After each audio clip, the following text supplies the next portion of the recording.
Berbagai informasi akan kami hadirkan untuk Anda. Informasi pertama, pemirsa, mulai 1 Juli 2022 Pertamina akan mensosialisasikan penggunaan website maupun aplikasi My Pertamina pada saat pembelian bahan bakar jenis solar dan Pertalite di seluruh SPBU yang tersebar di dalam kota Manado. 22 stasiun pengisian bahan bakar di Kota Manado menjadi tempat uji coba dan sosialisasi penggunaan aplikasi My Pertamina, khusus bagi kendaraan roda 4 atau lebih yang menggunakan bahan bakar bersubsidi seperti solar dan Pertalite. Gunaan aplikasi ini sebagai upaya pemerintah mengendalikan penggunaan bahan bakar bersubsidi agar tepat sasaran.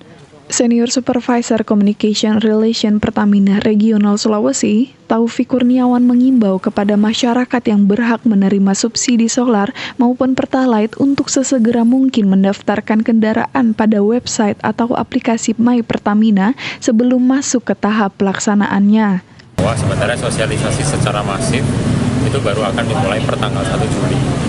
Nah, kemudian masyarakat perlu mengetahui bahwa per 1 Juli itu belum penerapan, baru sosialisasi.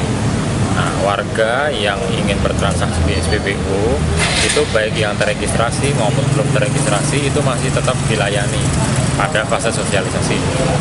Kemudian nanti kita akan melihat respon konsumen sejauh apa ketika konsumen itu sudah mewakili seluruh populasi dari penerima subsidi yang berhak berdasarkan Perpres 191 tahun 2014, maka kita akan ekskalasi ke level berikutnya, yakni penerapan.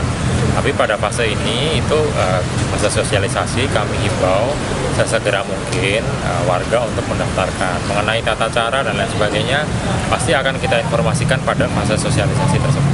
Seperti itu.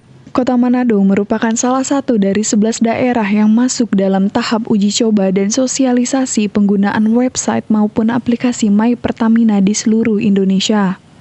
Paul Bawele melaporkan untuk Kawanwa TV.